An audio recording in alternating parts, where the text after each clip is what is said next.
Welcome to the pool of science. आज का हमारा टॉपिक है transport in man.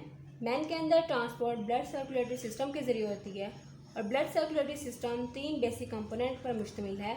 Circulatory fluid जिसको ब्लड कहते हैं, पंपिंग ऑर्गन यानी दिल, blood vessels, arteries, capillaries and veins. तो ब्लड वेसल्स के ऊपर ऑलरेडी वीडियो मैं बना चुकी हूँ। पंपिंग ऑर्गन पे वीडियो जो है वो नेक्स्ट कमिंग सून है। तो आज हम पढ़ेंगे सर्कुलेटरी फ्लूइड यानी ब्लड।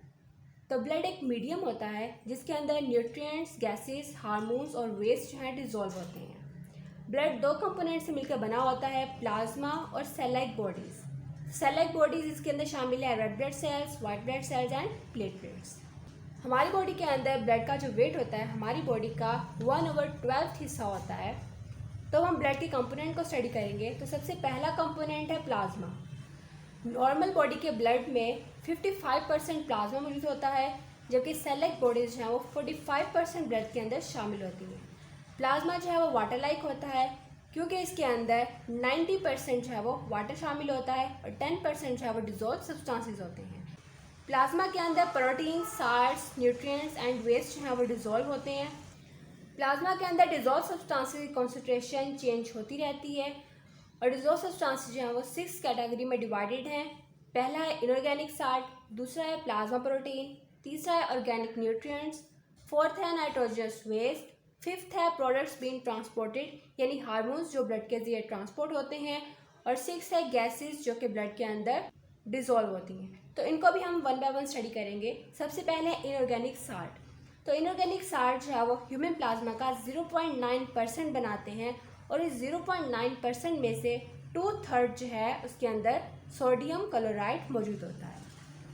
ह्यूमन ब्लड का नॉर्मल पीएच जो है वो 7.4 होता है। पीएच के अंदर चेंज जो है वो बॉडी की केमिकल रिएक्शन की वजह से अफेक्ट करता है। डिजोल्व सब्सटेंसेस में सेकंड पॉइंट है प्लाज्मा प्रोटीन। तो प्लाज्मा के अंदर 7 to 9% जो है वो प्लाज्मा प्रोटीन होती हैं और मोस्ट ऑफ द प्रोटीन जो है वो लिवर के अंदर बनती हैं। कुछ जो है वो ग्लोबुलिन्स होते हैं जिनको हम इम्यूनोग्लोबुलिन्स और एंटीबॉडीज़ कहते हैं, जो कि इन्फेक्शन के अगेंस्ट या फिर किसी फॉरेन इन्वेडर के अगेंस्ट जो है बॉडी में प्रोड्यूस होते हैं और फिर ये प्लाज्मा और लिम्फ की तरफ पास आउट हो जाते हैं। इसके अलावा प्रोथ्रोम्बिन जो कि प्रोटीन लाइक होती है, ये कैटलिस्ट के तौर पे एक्ट करती है और ब्लड क्लॉटिंग प्रोसेस में काम करती है। फिब्रिनोजेन जो है ये ब्लड क्लॉटिंग प्रोसेस में हिस्सा लेती है और इम्यूनोग्लोबुलिन्स जो है वो बॉडी को डिफेंस प्रोवाइड करती हैं अगेंस्ट डिजीज़। उसके बाद है ऑर्गेनिक न्यूट्रिएंट्स। तो ऑर्गेनिक न्यूट्रिएंट्स में glucose, fats, phospholipids, amino acids, lactic acid शामिल हैं। इनमें से मोस्ट ऑफ द ब्लड के अंदर इंटेस्टाइन के जरिए डिजोल्व होते हैं, यानी जैसे ही फूड डिजोल्व होती है इंटेस्टाइन में जाती है, तो इंटेस्टाइन में जब एब्जॉर्प्शन का प्रोसेस होता है तो एब्जॉर्प्शन के जरिए कुछ ऑर्गेनिक न्यूट्रिएंट्स ब्लड प्लाज्मा के अंदर शामिल हो जाते हैं। लैक्टिक एसिड मसल्स के अंदर प्रोड्यूस होता है बाय ग्लाइकोलाइसिस। ग्लाइकोलाइसिस कहते हैं हम ब्रेकडाउन ऑफ ग्लूकोज। इस पर भी ऑलरेडी वीडियो मेरे चैनल पे पड़ी हुई है, आप देख सकते हैं। उसके बाद लैक्टिक एसिड ब्लड के जरिए लिवर को ट्रांसपोर्ट हो जाता है, यानी लिवर के पास चला जाता है। कोलेस्ट्रॉल एक इम्पॉर्टेंट कॉन्स्टिट्यूएंट है प्लाज्मा के अंदर और ये as a steroid hormone act करता है, यानी ऐसे हार्मोन्स जो कि सेक्स ऑर्गन की डिवेलपमेंट एंड ग्रोथ में इन्वॉल्व होते हैं। उसके बाद है नाइट्रोजनस वेस्ट। तो ये सेलुलर मेटाबॉलिज्म के जरिए बनते हैं और किडनी वो ऑर्गन्स हैं जो नाइट्रोजनस वेस्ट को रिमूव करते हैं। यूरिया और यूरिक एसिड की स्मॉल अमाउंट प्लाज्मा के अंदर मौजूद होती है। उसके बाद है प्रोडक्ट्स बीइंग ट्रांसपोर्टेड यानी हार्मोन्स। तो ये ब्लड के जरिए ट्रांसपोर्ट होते हैं बॉडी के अंदर और ये प्लाज्मा के अंदर मौजूद होते हैं। उसके बाद है last gases, carbon dioxide and oxygen. ये भी ब्लड प्लाज्मा के अंदर मौजूद होते हैं और ब्लड के जरिए ट्रांसपोर्ट करते हैं बॉडी टिश्यूज़ की तरफ। ब्लड का सेकंड कंपोनेंट है सेल्स और सेल लाइक बॉडीज़। तो सेल्स और सेल लाइक बॉडीज़ के अंदर 3 किस्म के सेल्स शामिल हैं। रेड ब्लड सेल्स जिनको एरिथ्रोसाइट्स कहते हैं, वाइट ब्लड सेल्स जिनको ल्यूकोसाइट्स कहते हैं, और थर्ड है प्लेटलेट्स। तो इनको भी हम 1 बाय 1 स्टडी करेंगे। तो सबसे पहले है रेड ब्लड सेल्स। तो इसे राउंड शेप में होते हैं और स्मॉलर इन साइज होते हैं, लेकिन ये ब्लड के अंदर सबसे ज़्यादा पाए जाने वाले सेल्स हैं। मेल के अंदर 1 क्यूबिक मिलीमीटर ब्लड में 5 से 5.5 मिलियन जो है वो रेड ब्लड सेल्स मौजूद होते हैं।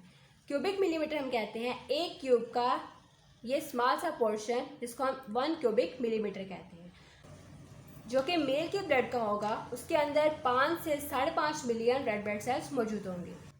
यही 1 क्यूबिक मिलीमीटर अगर फीमेल के ब्लड का होगा तो उसके अंदर 4 से 4.5 मिलियन रेड ब्लड सेल्स मौजूद होंगे।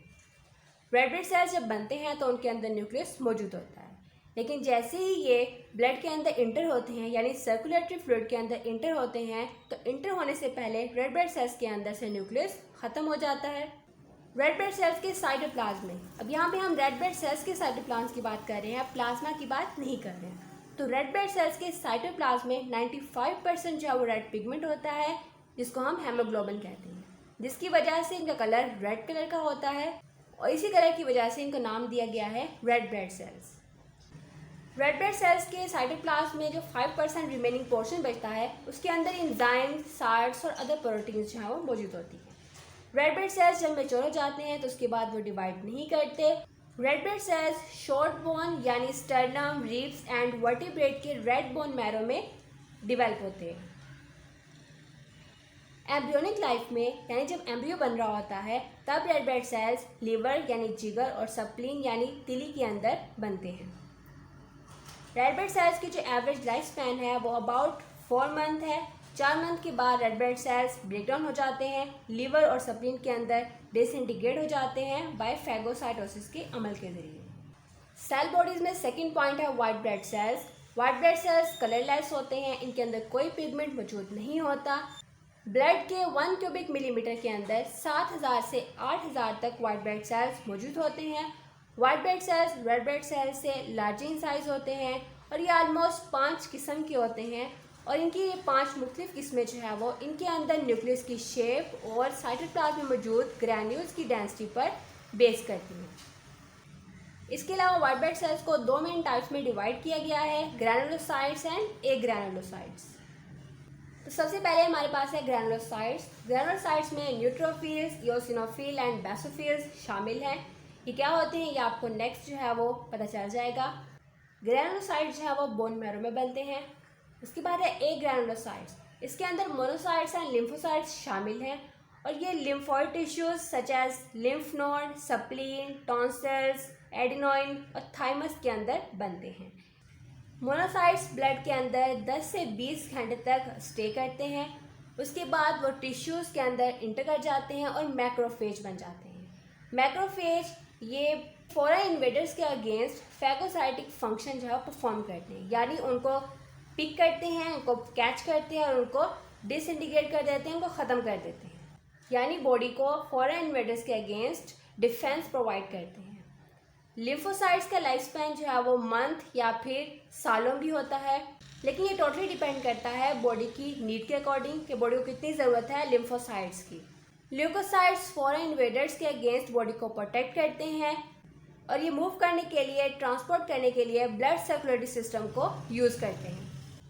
मोनोसाइट्स एंड न्यूट्रोफिल्स जो हैं ये कैपिलरीज के थ्रू ट्रैवल करते हैं, फॉरेन इन्वेडर्स पे फीड करते हैं, यानी फॉरेन इन्वेडर्स इनकी खुराक होती है इंक्लूडिंग कैंसर सेल। जब monocytes and neutrophils foreign invaders को फीड करने के दौरान इस प्रोसेस में मर जाते हैं और जब उनकी डेड बॉडीज ज़्यादा तादाद में हो जाती हैं तो ये वाइट सब्सटेंस की तरह शो होते हैं, जिसको पस कहते हैं। बेसोफिल जो है ये हेपरिन प्रोड्यूस करता है। ये एक सब्सटेंस है जो कि ब्लड क्लॉटिंग को रोकता है। इसके अलावा एक केमिकल सब्सटेंस भी प्रोड्यूस करता है बेसोफिल, जिसको हिस्टामिन कहते हैं, और ये हिस्टामिन जो है एलर्जिक रिएक्शन में पार्टिसिपेट करता है जब टिश्यूज़ जो हैं वो डैमेज हो जाते हैं। At the end lymphocyte disease के अगेंस्ट इम्यूनिटी को प्रोवाइड करने में हेल्प करते हैं। लास्ट है हमारे पास प्लेटलेट्स। तो ये सेल्स नहीं होते, जबकि ये लार्जेस्ट सेल्स के फ्रेगमेंट्स होते हैं जिनको हम मेगा कैरियोसाइट्स कहते हैं। इनके अंदर कोई न्यूक्लियस मौजूद नहीं होता। प्लेटलेट्स के अंदर कोई पिगमेंट मौजूद नहीं होता, यानी ये कलरलेस होते हैं।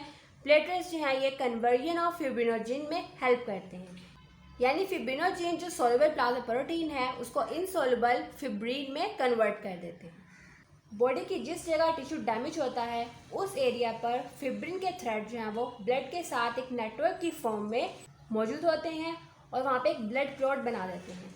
ब्लड क्लॉट जो है ये टेम्परेरी सील होता है ताकि ब्लीडिंग को रोका जाए, और ये टेम्परेरी सील जो है वो तब तक रहती है जब तक डैमेज टिश्यू जो है वो खुद को रिपेयर करना स्टार्ट नहीं कर देते। तो ये था हमारा आज का topic, circulatory system in humans.